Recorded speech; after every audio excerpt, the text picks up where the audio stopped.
하나님의 은혜와 하나님의 복이 여러분과 함께 주님을 축복합니다. 아멘.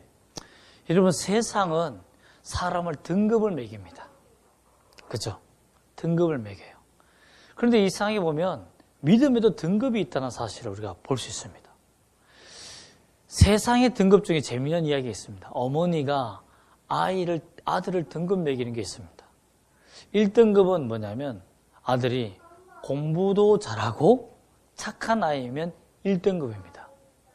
5등급까지 있는데요. 여러분도 한번 맞춰보십시오. 2등급은 아들이 공부는 잘하는데 못된 아이입니다. 성격이 나쁜 아이예요. 자, 3등급은 뭐냐면 공부도 못하고 공부는 못하는데 착한 아이예요. 4등급은 공부도 지지도 못하고 성격도 개팍스럽죠. 그럼 5등급은요? 지 아빠를 꼭 닮은 아들이 5등급이라고 합니다. 엄마에게는. 그러나 예수님에게는 누구나 같은 등급이지만, 같은 자녀이지만 믿음에 대해서 오늘 보면 다른 차원이 있음을 얘기합니다. 이만한 믿음을 만나보지 못했다. 어떻게 이런 일이 생길 수 있었을까요? 한 백부장이 예수님 5절과 6절을 보면 예수님께 나와서 자신의 종을 치료해 달라라는 이 사건부터 시작이 됩니다. 여러분, 로마에서 백부장이라면 100명의 군사를 다스리는 사람입니다. 통솔자예요. 그렇기 때문에 이 사람은 많은 군사들을, 100명의 군사들을 다스리면서 황제에게, 가이사에게, 시저라고 하죠, 복종하며 사는 사람입니다. 근데 이 사람을 보면 7장 2절에 보면 재밌는 말이 나옵니다. 누가복음 7장 2절에 보면 이런 말씀이 있어요. 제가 한번 읽어 드릴게요. 어떤 백부장의 사랑하는 종을 사랑하는 백부장이 있습니까? 없죠.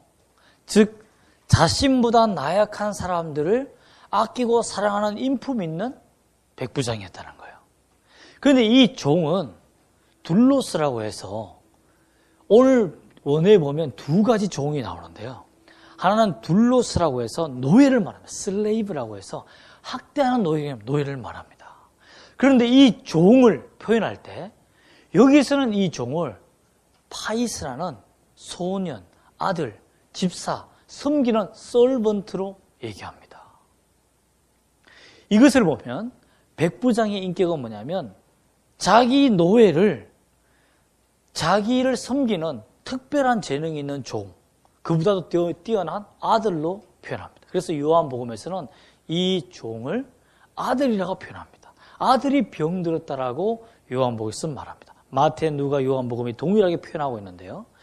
그리고 보면 이 백부장은 굉장히 사람이 정이 많고 인품이 되어 있고 공의를 올바르게 행하는 사람이라는 것을 알 수가 있다는 것입니다.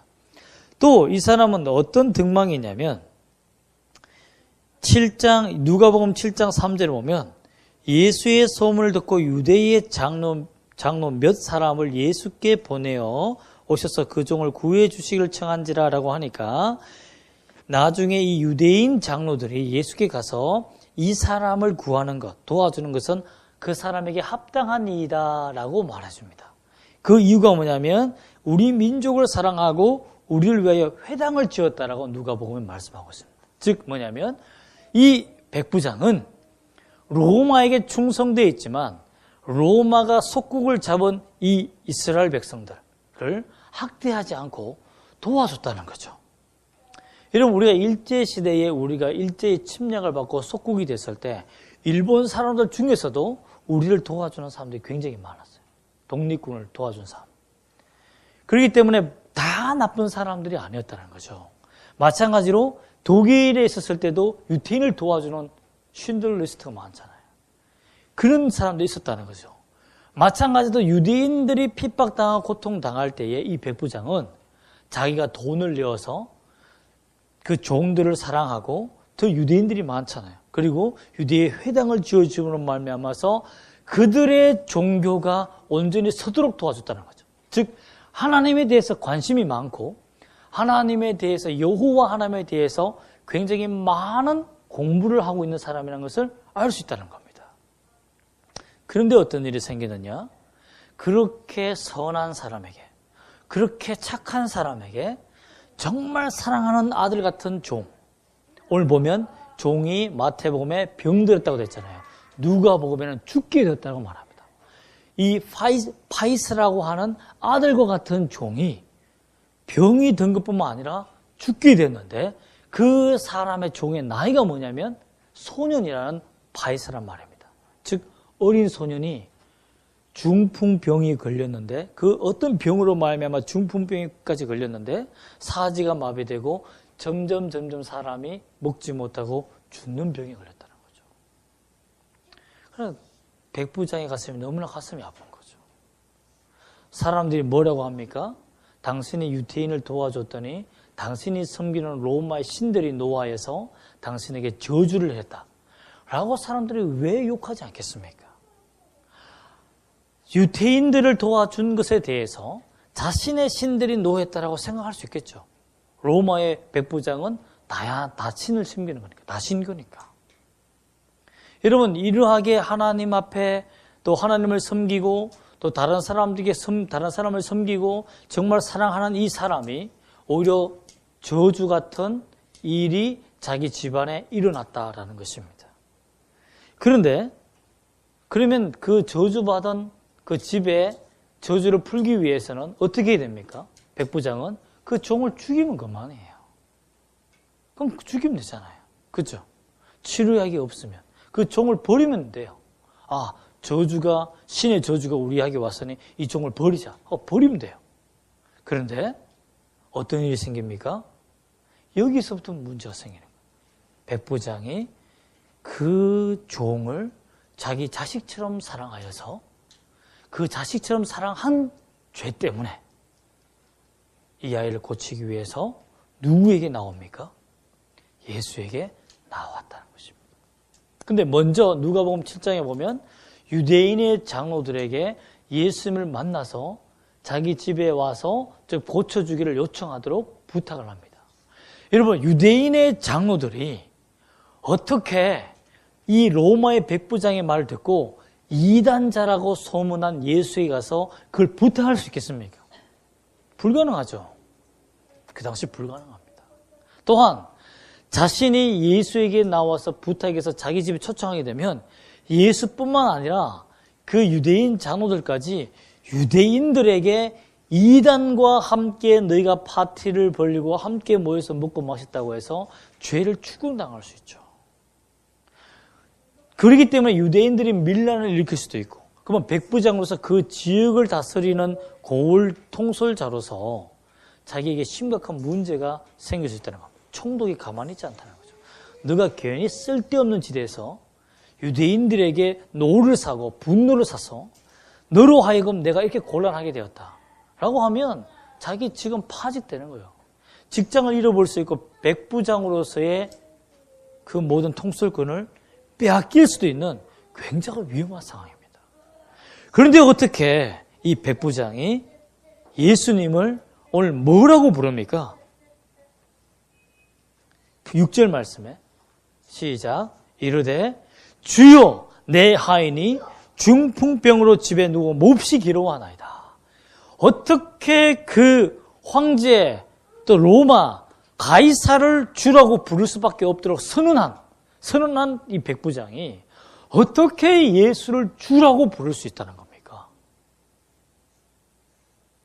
이 큐리에라고 부른 주요라는 말은 반역과 같습니다. 로마에서는. 어떻게 이렇게 예수에게 주요라고. 그냥 여러분 나의 마스터라는 말과 다릅니다. 큐리오는 말은. 하나의 신을 얘기할 때 내가 평생 이 사람에게 복종한다라는 그 맹세를 하는 것과 똑같다는 겁니다. 모든 것 이룰 수 있습니다. 모든 것 이룰 수 있어요. 절대 이렇게 못합니다. 여러분, 오늘날 예수 믿는 사람들이 예수님을 주라고 발견하는 사람들이 과연 몇 명이나 될까요? 예수님은 하나님이십니다. 좋은 인격자입니다. 라고 알기는 알지만 과연 여러분 마음속에, 우리 마음속에 예수는 주님이라는 등급이 1등급인, 내 인생의 1등급처럼 생각되는 그 주라고 여러분이 생각하는 사람들이 과연 몇 명이나 있겠습니까? 오늘 주님을 발견하시기를 소망합니다. 예수님을 주라고 시인하고 발견하여서 여러분도 오늘 백부장과 같은 이 믿음 때문에 기적을 경험하시길 주의 이름 축복합니다. 아멘. 그러면 어떻게 이런 일이 생겼느냐? 먼저 7장 누가복음 7장 1절에 보면 이 7장 2절에 보면 예수의 소문이 그 지역에 들렸다고 됐습니다. 이 말은 무엇입니까? 예수님이 우리 마태복음 8장 1절에서 보면 가버나움에 들어오심으로 말미암아서 예수님의 소문이 전달되게 됐다는 거죠. 그 백부장에게 예수의 소문, 예수님이 가버나움에 오셨다는 것을 알려주게 된 거죠. 먼저 예수님이 백부장을 찾아온 거죠. 왜냐하면요, 백부장은 지역 관할을 통솔하는 통솔자입니다. 즉 국가에서 그 사람을 파병 보내거나 전금 보내지 않으면 그 지역에서 떠날 수가 없습니다. 즉 백부장은 예수를 만나려고 해도 만약에 가버나움, 자기가 지휘하고 있는 통솔하고 있는 가버나움에 예수님이 안 계시고 다른 지역에 예수님이 계신다면 모든 게 허사예요. 모든 게 허사예요. 그렇지 않습니까? 그런데 예수님께서 자기 지역에 온 거예요. 자기 지역에. 자기 지역에 온 것이 기적이라는 거죠. 와, 어떻게 예수님이 우리 지역에 왔지? 그래서 가버나움에 직접 자기 통솔 지역인 그곳에 안전하게 예수님 만날 수 있도록 하나님께서 은혜를 베푸심을 말미암아 찾아갔다는 거예요. 여러분, 여기에서 우리가 알 수 있는 것이 무엇입니까? 예수님은 죄인인 우리를 먼저 찾아오신다는 것을 여러분 믿어야 합니다. 우리가 어떻게 신을 발견할 수 있고 우리가 어떻게 구원을 얻을 수 있고 우리가 어떻게 예수님을 만날 수 있습니까? 예수님이 우리를 찾아오셔야 한다는 거죠. 여러분 기도할 때 예수님 저를 찾아와 주십시오. 예수님 저를 만나 주십시오. 예수님 제게 오셔서 예수의 소문을 듣고 왔사오니 예수님 만나달라고 간절한 기도를 통해서 예수님을 만나기를 소망합니다. 아멘. 여러분 누가복음 7장 3절 우리 한번 읽어볼까요? 한번 찾아볼까요? 누가복음 7장 3절 말씀. 마태복음은 여러분 킵해 주시고 누가복음 7장 3절 읽어보겠습니다. 시작. 예수의 소문을 듣고 유대인의 장로 몇 사람을 예수께 보내어 오셔서 그 종을 구해 주시기를 청한지라. 여러분 3절 말씀에 예수의 소문을 듣고 왔죠. 그리고 유대인의 장로들을 청했던 것을 보면 그가 유대인들이 예수님에 대해서 예수님께 가서 그 회당까지 지어줬다고 하면서 백부장을 고쳐달라고 4절과 5절 말씀 보면 부탁한 대목이 나오죠. 여기서 보면 백부장에게 곁에 있는 바로 유대인 장로들은 예수님께 적대적인 사람입니까? 예수님께 호의적인 사람이었습니까? 예수님께 호의적인 사람이라고 알고 있죠.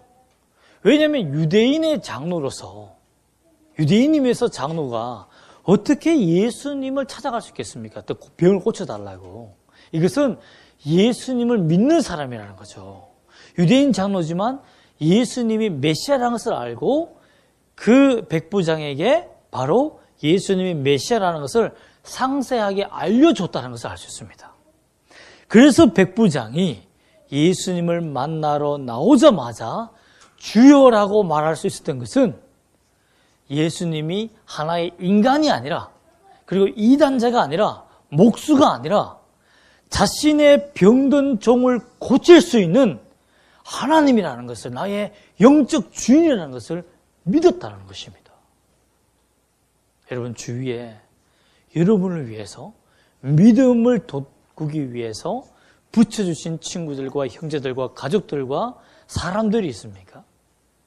그게 하나님을 믿게 하기 위한 하나님의 사랑의 손길이라는 것을 여러분 믿어야 합니다. 하나님이 보내주신 거예요.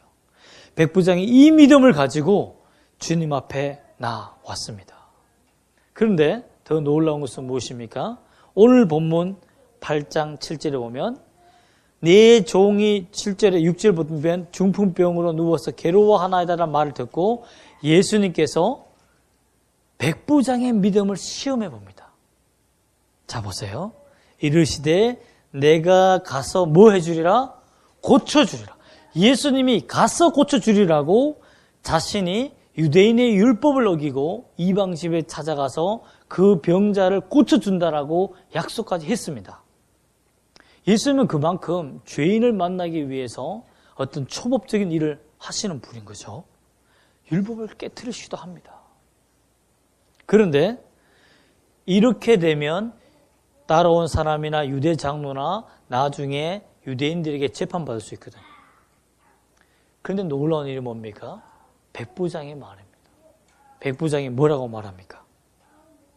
8절 말씀에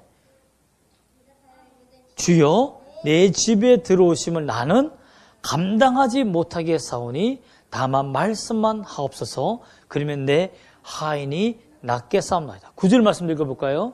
나도 남의 수하에 있는 사람이요 내 아래에도 군사가 있으니 이리로 가라 하면 가고 저리로 오라 하면 오고 내 종들로 이것을 하라 하면 하나이다 라고 되어 있습니다. 여기에서 단어가 다릅니다. 잘 보세요. 주요라고 한 것은 아까 들었죠. 우리 집에 들어오심을 감당치 못하겠나이다 라는 것은 뭡니까? 자기들의 속국이며 피지배를 받고 있는 이스라엘 민족 중에 목수인 가난뱅이 예수를 하나의 왕으로 생각하고 자기 집에 들어오는 것이 저는 부담이 되고 감당치 못하는 하인입니다. 죄인입니다라고 고백한 부분이라는 것입니다. 주님이 누군지 제대로 발견하고 겸손하게 발견했다는 거죠. 두 번째, 예수님을 만난 사람의 모습을 볼까요? 나도 남의 수하에 있다. 즉 이건 뭡니까? 나도 남의 수하에 있다는 것은 예수가 명령하면 나도 당신의 수하가 된단 말이죠. 두 번째는 뭐냐면 나도 군사가 있다. 즉 나는 당신의 군사가 된다는 것을 얘기하는 거죠. 그 다음에 내 종들이 이것을 하라 하면 하나이다. 그러므로 당신이 말만 하라는 말은 나는 이제 당신의 종이라는 거잖아요. 그런데 위에 내 사랑하는 종, 나의 하인이 아파서 중풍병에 걸렸다라고 누가복음이나 마태복음에 말하는 종은 파이스라는 말인데 헬라어로 여기서 내 종도 내 말을 듣습니다라는 이 종은 슬레이브라는 둘로스란 말입니다. 즉 나는 천하게 여겨지는 노예와 같은 자입니다. 당신에게 나는 노예입니다라고 고백하고 있다는 것입니다. 유대인이 아닙니다. 유대인이 아니에요. 아브라함의 자손이 아닙니다. 그럼에도 불구하고 예수님께 나는 당신의 노예입니다라고 말합니다. 이렇게 부족한 자에게 왜 당신이 오십니까? 전능하신 천지를 만드시고 생명을 창조하신 주께서 말씀으로 이 세상을 창조하신 당신께서 말씀만 하옵소서 라는 믿음이 있었다는 겁니다. 이 믿음을 예수님께서 들으시고 예수님이 깜짝 놀랐어요. 10절을 보면 예수님이 놀랍게 여겨 따르는 자에게 이르시되 내가 진실로 너희에게 이르노니 이스라엘 중에 아무에게도 이만한 믿음을 만났다 못 만났다? 만나보지 못했다. 여러분 그렇습니다. 이런 믿음을 소유하시기를 소망합니다. 예수를 만나면 나는 죄인임을 깨닫게 되고 예수님은 전지전능하신 분임을 깨닫게 됩니다. 그 믿음을 우리가 달라라고 기도하시기를 소망합니다. 자기보다 더 다른 사람, 연약한 사람을 더 낫게 여겼던 이 백부장은 예수님을 만나는 순간에 자신도 이러한 처지에 있는 노예라는 것을 깨닫게 되고 예수님을 말미암아 구원을 얻는 일이 생깁니다. 그래서 13절 말씀 보면 예수님께서 백부장이 이르시되 가라 내 믿은 대로 될지어다. 너가 믿은 대로 된다라고 말하면서 말씀만 나옵소서 내 종이 낫겠다고 하였는데 그대로 그 종이 낫는 기적을 체험하게 됐다는 것입니다. 그죠 여러분? 예수님을 믿는 믿음이 무엇인지 알겠습니까? 나는 죄인입니다. 나는 예수님의 종입니다. 나는 예수님의 노예입니다. 당신이 명령하시면 내가 그대로 행할 것이고 당신의 말씀은 능력이 있어서 내 인생에 그대로 이루어질 줄 믿습니다. 당신은 전능하신 신입니다. 라는 것을 인정하는 것이 믿음이라는 것입니다. 그 결과 이런 기적을 경험했다는 겁니다.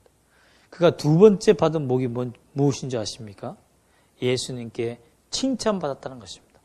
이만한 믿음을 만나보지 못했다고 하면서 예수님을 기쁘게 하는, 하나님을 기쁘게 하는, 하늘의 보호자를 기쁘게 하는 그러한 은혜를 받았다는 거죠. 또한 11절 말씀을 함께 읽어볼까요? 시작. 또 너에게 이르노니 동서로부터 많은 사람이 이르러 아브라함과 이삭과 야곱과 함께 천국에 앉으려니 와 하며 이방인들이 구원받는 그 놀라운 하늘의 구원의 비밀을 이 백부장에게 말씀해 줍니다. 백부장의 믿음을 통해서 이 놀라운 신비의 비밀을 거기 있는 모든 사람에게 알려줍니다.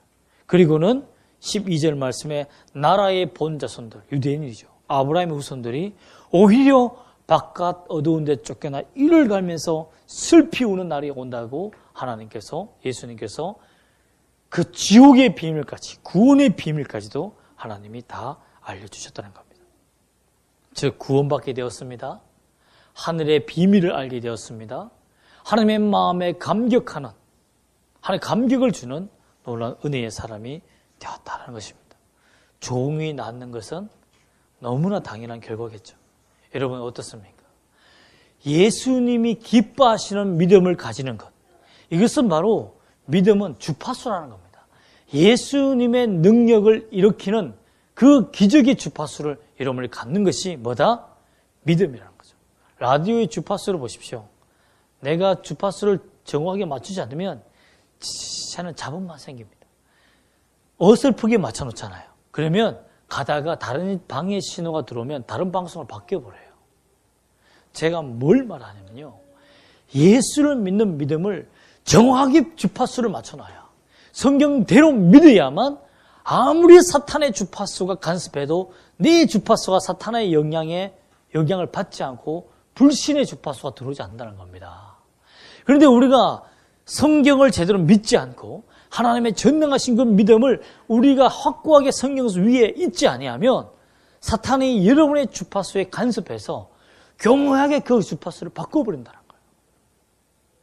신호가 강할 때는 여러분이 그 예수의 주파수 잡다가 예수의 주파수가 멀어지면 사탄의 주파수를 잡게 되는 것은 그것은 믿음이 아니라는 거죠. 흔들리면 안 된다는 것입니다. 물론 간혹 흔들릴 수 있지만 하나님을 믿는 믿음은 하나님의 기적을 보기만 하는 영적 주파수이기 때문에 하나님의 마음을 보게 하는 영적 주파수이기 때문에 믿음으로 승리하기를 소망합니다. 아멘. 여러분 5만 번의 기도에 응답받은 사람이 누군지 아십니까? 조지 물러라는 5만 번 기도해서 그 기도를 응답받았던 사람입니다. 그 일화 중에 가장 믿음의 주파수를 맞춘 사건이 뭔지 아십니까? 그것은 조지 뮬러가 고아원을 차리고 있었거든요. 근데 고아원에 수백 명의 아이들을 데리고 있었는데 먹을 식량이 없는 거예요. 그래서 주님께서 가르쳐주신 기도를 하고 우리에게 일용할 양식을 주옵시고 한 다음에 예수 이름으로 기도합니다. 아멘 한 다음에 다 빈 접시를 나눠줬습니다. 하나님께서 오늘 우리에게 일용할 양식을 주실 것이다. 믿자. 라고 하면서 빈 접시를 다 나눠줍니다. 그리고 기다리고 있는 거예요. 그런데 놀라운 일이 생겼습니다. 하나님 가만히 있지 않겠죠. 그 옆 동네에 큰 빵 공장에 불이 나기 시작한 겁니다. 하나님이 불 지른 건 아니겠지만 불이 나기 시작했는데 그 불난 그 빵들이 긴급하게 그 빵을 처리할 데가 없으니까 그 조지 물려가 있는 고아원에다가 그 빵들을 정말 수십 대의 트럭이 와서 그 빵을 내려놓고 배가 부를 정도로 먹이들을 채워줬다는 일화가 있습니다. 실제 실화입니다. 이런 것을 보면 하나님은 살아 계신다는 것입니다. 믿음의 기도를 하며 하나님을 기다리는 자에게 하나님께서 응답하시는 거죠. 그래서 조지 물려가 자기가 5만 번이나 기도 응답받은 것에 대해서 다 일기를 써놓고 하나님께서 내 인생에 이렇게 은혜를 줬다고 하며 감사했다는 거죠. 그러나 한 번 평생 동안 기도에 응답되지 않은 것이 있습니다. 그게 뭔지 아십니까? 친구입니다. 불신자 친구를 전도했는데 기도했는데 전도가 안 된 거예요. 그런데 그가 죽고 난 이후에 그가 예수를 믿는 기적이 생겼다는 거죠. 15년이 지나서 그가 죽어서 예수를 믿는 응답을 받았다는 거죠. 여러분, 죽었는데 조지 물러는 살아서 응답을 받지 못했는데 천국에 가서 그 응답을 받았으니 천국에 가만히 있다가 아이템이 하나 생긴 거죠. 상이. 그죠? 왜 생겼지? 보니까 밑에 있는 불신자 친구가 예수를 믿게 된 거죠. 여러분, 그런 응답적인 기적들, 그것은 바로 하나님을 만난 자, 믿음의 간구를 하는 자에게 일어났다는 것을 여러분 믿기를 소망합니다. 아멘. 그러므로 여러분, 우리가 어떻게 해야 됩니까? 의심 없이 기도하는 믿음이 필요합니다. 기도하는 일에 실패하지 않고 의심 없이 하나님을 믿는 믿음을 가져야 합니다. 어떤 누군가가 나에게 하나님은 죽었다라고 말하며 내 마음속에 사탄의 주파수가 들어와서 내 믿음의 주파수를 흩트리면서 하나님은 너를 돌보지 않아, 하나님은 너를 불쌍히 여기지 않아, 어떻게 하나님이 너에게 고통을 줄 수 있어? 라고 속삭이는 그 음성에서 벗어나야 됩니다. 저도 참 개척교회를 하고 있지만 늘 제 마음속에 사탄이 들어와서 속삭이는 말이 뭔지 아십니까? 야, 잘 될 것 같니? 이게 뭐니? 라는 절망의 주파수 소리가 늘 따라다닙니다. 그럼 어떻게 해야 됩니까? 예수 이름으로 사탄아 물러가라.